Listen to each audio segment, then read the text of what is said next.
Scrap fabric po ba? Sinubukan kong gawin ito. Para sa mga Lady Emerald na may hawak ng white retaso. Pwede niyo po subukan. Para magkaroon ng buhay ang inyong gawa. Nang hindi po kayo masyado gumastos ng beads. Update ko na lang po ako kung meron pa ako maitulong sa project. Good luck, more income. Hashtag libang ang Mekita.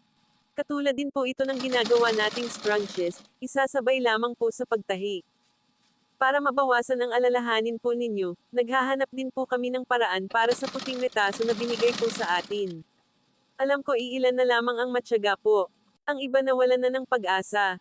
Tiyaga lang po mga mother, kung gusto po talaga natin kumita.